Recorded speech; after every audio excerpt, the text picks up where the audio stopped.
अमोघ शक्ति देखने वाले सभी दर्शकों को पंडित अखिलेश औधीची का प्रणाम। नमन।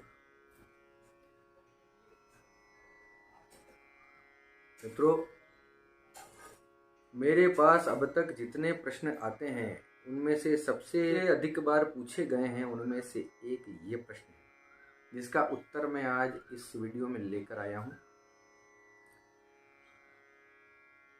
क्लीन, कई लोग इसको क्लीन भी बोलते हैं। क्लीन नहीं होता है, क्लीन। क्लीन ग भी नहीं होता है, क्लीन है भी नहीं होता है, क्लीन भी नहीं होता है। किसी को क्लीन करना, साफ करना, वो क्लीन नहीं।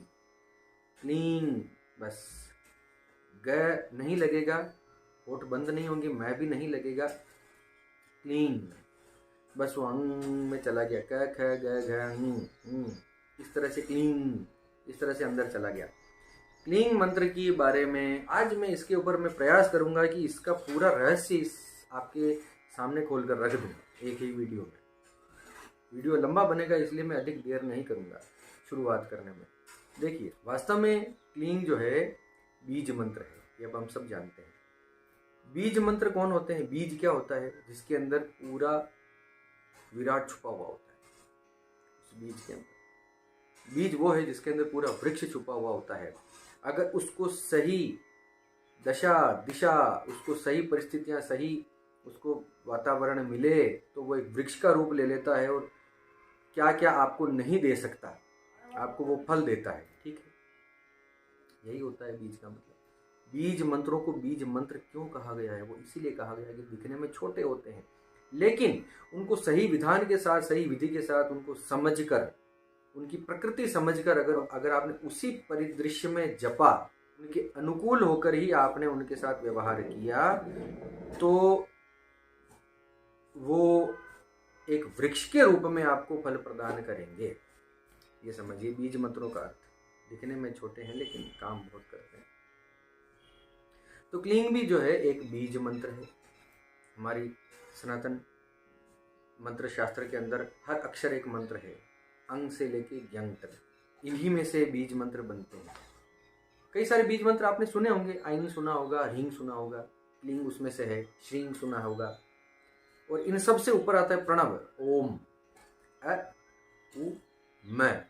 3 अक्षरों से, 3 वर्णों से ये बनता है। ऐसे ऊ से, मैं से, ओम। मंत्र जो है परम पिता परमात्मा सर्वोच्च सत्ता का जो है उनको उसको रिप्रेजेंट करता है, ओम। ठीक, इसी प्रकार से हर बीज का एक अर्थ होता है। उसके अंदर जब आप जाएंगे तो आपको पता लगेगा कि वैसे ऐसा कहा जाता है कि मंत्र जो होते हैं वास्तव में उनके कोई अर्थ नहीं होते, अर्थ नहीं लगाए जाते हैं। वो सिर्फ फ्रीक्वेंसी के आधार पर होते हैं, उनके ध्वनि के आधार पर होते हैं।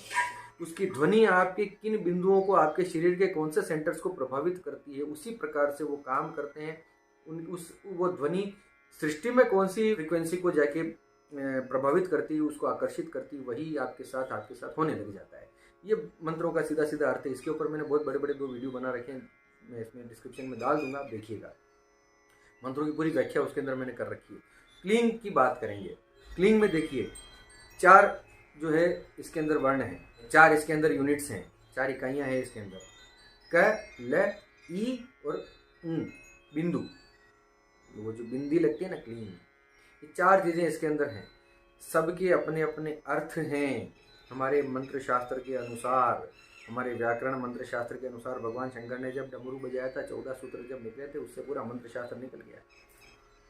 सबका मतलब होता है कि आपको पता है ख का अर्थ क्या होता है? सामान्य अर्थों में, व्याकरण में पता है।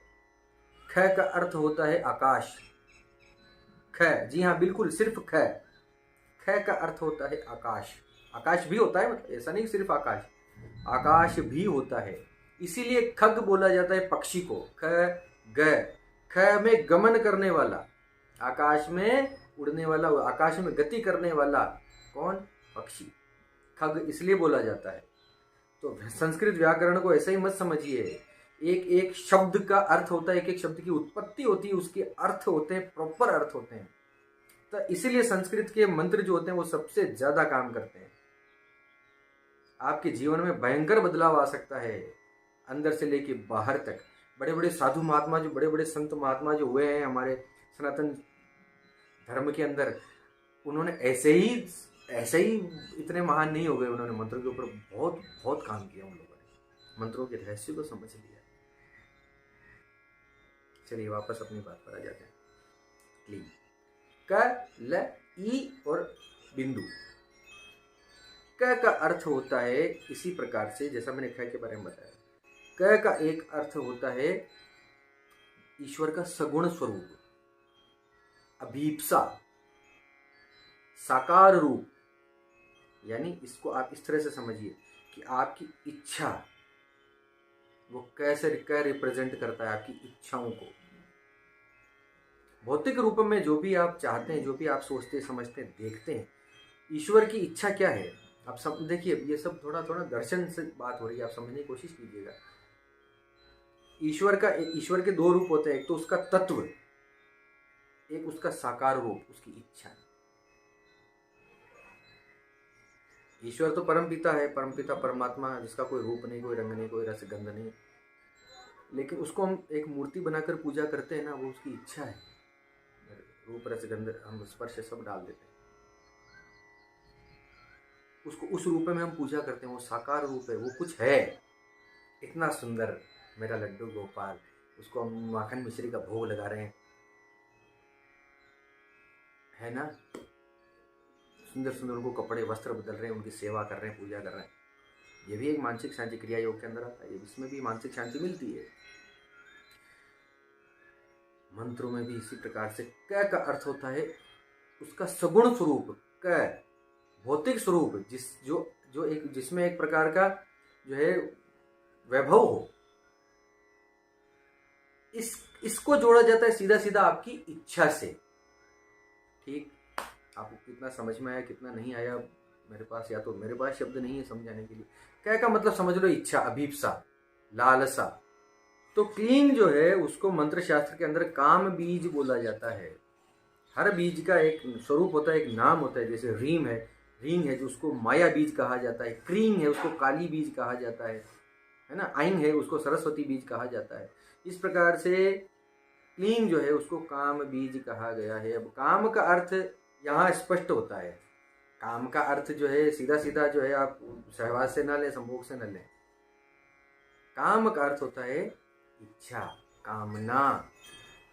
और क्या का अर्थ मैंने क्या बताया?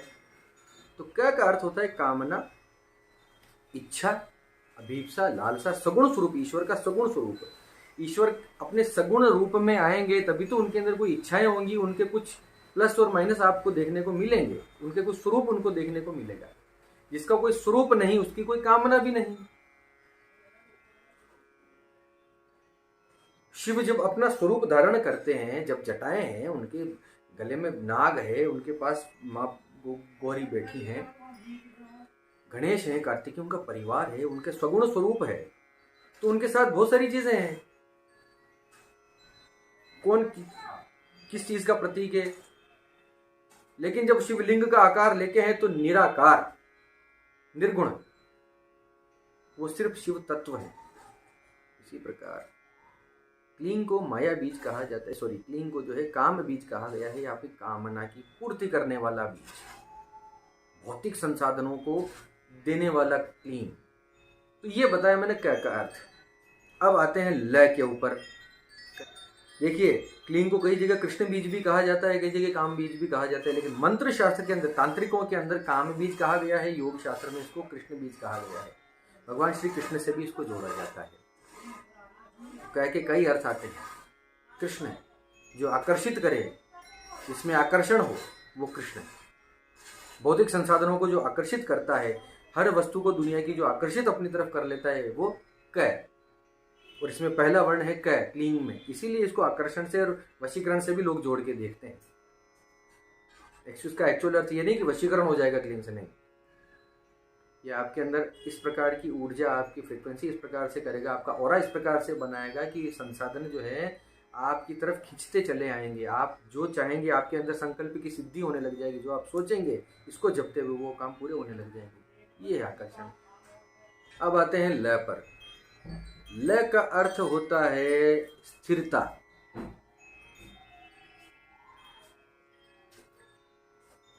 स्टेबिलिटी। आपको पता है योग शास्त्र के अंदर लय बीज, लंग बीज जो है वो किससे रिलेट करता है? आपके मूलाधार चक्र से। सबसे पहला चक्र जो है आपकी गुदा और सिवनी नाड़ी के बीच में, मूलाधार चक्र, जो स्थिरता का प्रतीक है, पृथ्वी तत्व का प्रतीक है, पृथ्वी तत्व को रिप्रेजेंट करता है। यानी किसी चीज में सबसे पहले आसन सिद्धि जो है वो मूलाधार से होती है। बाहर आज बहुत शोर है, इसके लिए थोड़ी सी मैं आपसे क्षमा चाहता हूँ, लेकिन आज तो लय का अर्थ सीधा सीधा ये जोड़ के देखिए, स्थिरता का प्रतीक। सबसे स्थिर कौन है इस दुनिया में, इस सृष्टि में, इस ब्रह्मांड में सबसे स्थिर कौन है? परम पिता परमात्मा। वो परमेश्वर परम सत्ता ही सबसे स्थिर रूप में जानी जाती है, जो कभी भी अपने रूल्स से, अपने नियमों से कभी भी डिगता नहीं है। जिसको आप प्रकृति बोल दें, यूनिवर्स बोल दें, प्रकृति के नियम बोल दें, कुछ बोल दें, ईश्वर बोल दें। प्रकृति के नियम कभी टलते हैं क्या? हमेशा स्थिर, स्टेबल। तो लय प्रदर्शित करता है उस स्थिर ईश्वर को। अब आते हैं ई पर। देखिए, ई जो है महामाया का प्रतीक है, महामाया योगेश्वरी का प्रतीक है, ब्रह्मांड को चलाने वाली शक्ति का प्रतीक है। ई, स्त्रियों के नाम पता है आपको? ई का अंत होते हैं, यानी स्त्रियों के नाम जितने भी हैं वो ई से खत्म होते हैं।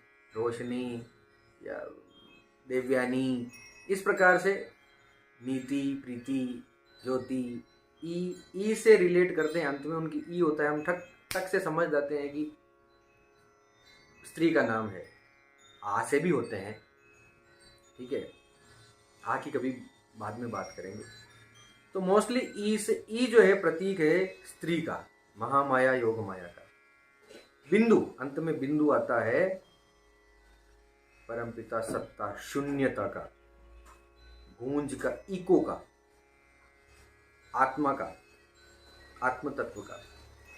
कंप्लीटली ये समझ लीजिए, क का अर्थ होता है आपकी इच्छाएं, ल का अर्थ होता है स्थिर रूप से, और ई का अर्थ होता है परम सत्ता, शक्ति स्वरूप, और बिंदु गूंजना, फैलना, प्रसार। क्लीं का अर्थ है आपकी इच्छाओं को वो शक्ति जो है पूर्ण करे और उसको निरंतर रूप से फैलाए, प्रवाहित करती रहे। जो आपके साथ आपकी इच्छाएं स्थिर होकर आपके साथ जो है प्रसारित होते रहे आपके जीवन में। उस मंत्र का इस प्रकार से प्रभाव हो कि आप जो जो भी इच्छा करते हैं वो सब स्थिर रूप से आपके साथ बनी रहें और आपके साथ बढ़ती रहें। ये होता है क्लीं का अर्थ। अब आप समझ गए होंगे कि क्लीं मंत्र को जपने से भी क्या क्या फायदा हो सकता है। जो जो आप भौतिक चीजें चाहते हैं, जितनी भी भौतिक आपकी इच्छाएं, कामनाएं हैं, उन सबको ये मंत्र पूरा कर सकता है। लेकिन बिना विधान के, क्लीं मंत्र का विधान है। बीज मंत्र जो है, बीज मंत्रों के भी ऋषि हृदयादि न्यास होते हैं। बिना इसके सिर्फ इंटरनेट पे देखे क्लीं मंत्र से ये फायदा है, क्लीं मंत्र से जगत को वशीकरण कर लो, आकर्षण कर लो, धूम मचा दो, बम फोड़ दो, ऐसे बम नहीं फूटेंगे। गारंटी से मैं बताता हूँ, नहीं फूटेंगे। इस वीडियो को भी देखने वाले कई लोग होंगे जो क्लीं मंत्र की साधना करते आ रहे होंगे बिना किसी ऋषि न्यास गुरु के क्लीं क्लीं क्लीं क्लीं क्लीं क्लीं क्लीं जप रहे होंगे। ऐसा कोई बहुत बड़ा परिवर्तन नहीं आया होगा। हो सकता है उनकी शरीर की तरंगें कुछ ऐसी नाड़ियां प्रभावित हो गई हों कि मन में शांति आ गई हो, बस इससे ज्यादा कुछ हुआ नहीं होगा। बिना गुरु के, बिना विधान के मंत्रों से दूर रहें, मंत्रों को हाथ न लगाएं। अब इसका विधान क्या होगा? जिन लोगों को मंत्रों की साधना का अनुभव है, जो न्यास का जिनको मतलब पता है, जिनको ऋषि का मतलब पता है, जिनको विनियोग का मतलब पता है, संकल्प का मतलब पता है, उसके बाद विनियोग किया जाएगा। विनियोग में ऋषि का नाम लिया जाएगा, छंद का नाम, देवता का नाम, शक्ति का नाम। क्लीं मंत्र जो है वो तंत्र शास्त्र की बात कर रहा हूं मैं। तंत्र शास्त्र में क्लीं मंत्र के जो ऋषि हैं उनका नाम है सम्मोहन। सम्मोहन ऋषि ने क्लीं मंत्र को रचाया, उनको इसको देखा। इसके सृष्टा हैं सम्मोहन ऋषि। क्लीं मंत्र का छंद है गायत्री। गायत्री छंद में ये मंत्र देखा गया, ये मंत्र रचा गया। इसके देवता है सर्व सम्मोहन मकर ध्वज, कामदेव का ही नाम है। सर्व सम्मोहन मकर ध्वज, ये इसके देवता हैं। क्लीं शक्ति है। तीन ही कीलक है। इस प्रकार से इनका संकल्प लेना है। जो मंत्र से जुड़े हैं वो लोग समझ जाएंगे। काम बीज मंत्र से सम्मोहन ऋषि सर्व सम्मोहन मकर ध्वज देवता। क्लीं बीजम क्लीं शक्ति क्लीं कीलकम मम कामना सिद्ध्यर्थे विनियोग है, या सर्व सम्मोहन विनियोग है। जो भी आपकी कामना हो उसके साथ जोड़ सकते हैं। फिर वापस ऋष्यादि न्यास, ऋषि आदि के न्यास होते हैं, अपने शरीर में उन मंत्रों को बिठाना होता है पहले। सम्मोहन ऋषि नमः शिरसि गायत्री छंद से नमः मुखे। ऋषि को हमेशा अपने सर मस्तक पर बिठाया जाता है, छंद को हमेशा अपने अपने मुख में बिठाया जाता है। छंद हमारे मुख में होता है, ऋषि हमारे गुरु हमारे सबसे ऊपर होता है, तो गुरु को यहाँ बिठाया जाता है। देवता हमारे हृदय में सर्व सम्मोहन मकर ध्वज देवता यहाँ बिठाए जाएंगे। अब आते हैं हृदयादि न्यास पर। हृदय और कर न्यास जो हैं, अपने हृदय के जो न्यास हैं, हृदय पर, सिर पर, शिखा पर, कवच पर, नेत्र पर, इन सब के लिए क्लां क्लीं क्लूं क्लैं क्लौं क्लः। क्लां हृदयाय नमः, क्लीं शीर्ष स्वाहा, क्लूं शिखाई वशट क्लैं कवचाय हूं। इस प्रकार से ये चलेगा। क्लां क्लीं क्लूं क्लैं क्लौं क्लः। ये सारे न्यासों के लिए 6 न्यास होते हैं। छहों के लिए मैंने 6 बीज बता दिए हैं।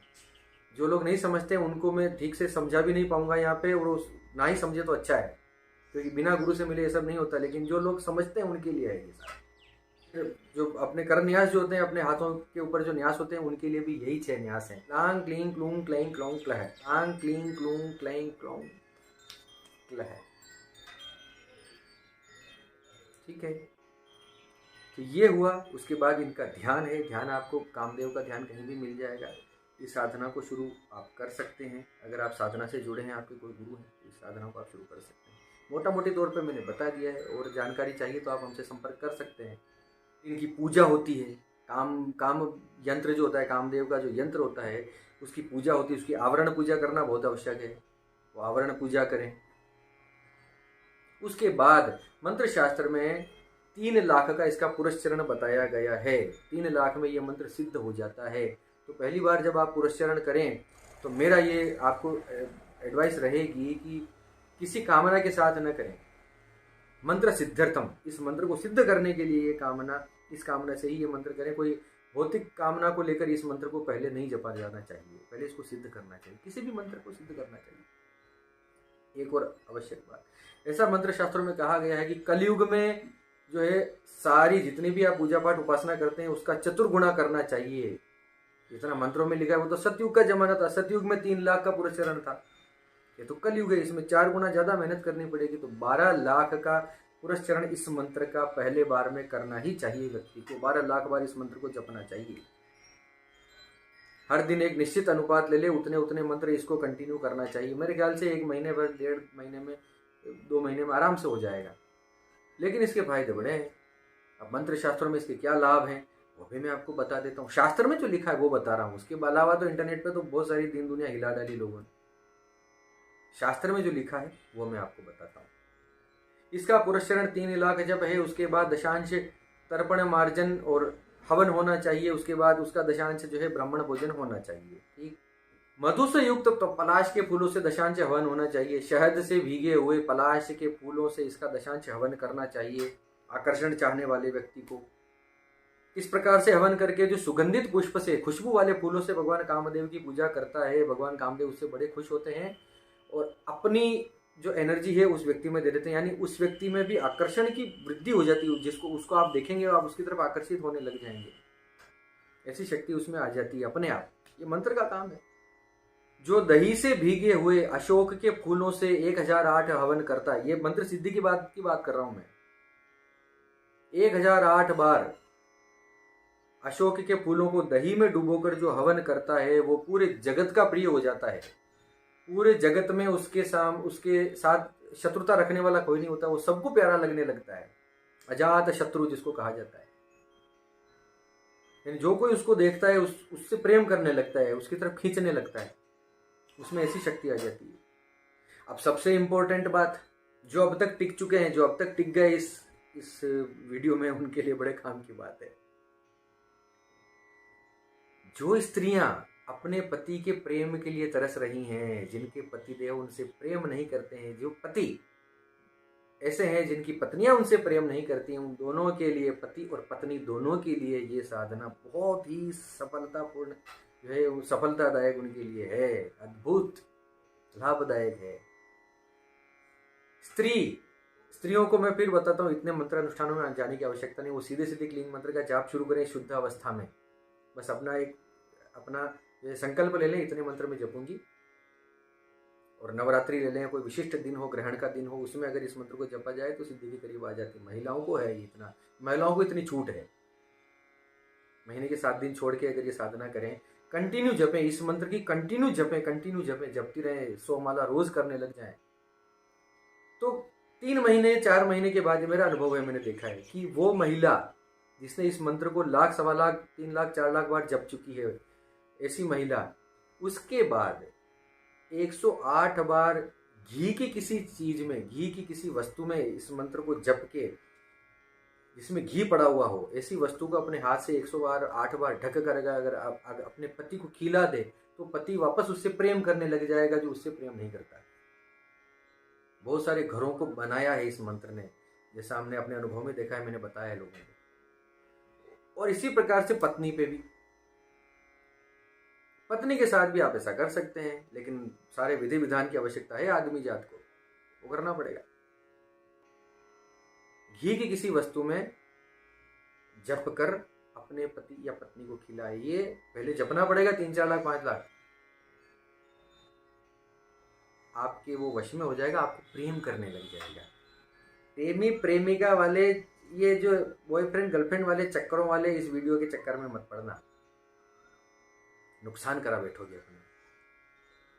पति और पत्नी का है, मैंने जो शास्त्र में लिखा है वही बात कर रहा हूं। शारदा तिलक में जाइए, एक तंत्र शास्त्र का पुस्तक का नाम है, बहुत बड़ी पुस्तक है, उसमें इसका विधान है, उसमें लिखा है क्लियर, पति या पत्नी। इसके अलावा और कोई तुम्हारे कोई चक्कर चल रहे हो, कुछ बॉयफ्रेंड गर्लफ्रेंड के लफड़े झगड़े हों, उसमें ये सब मत करना।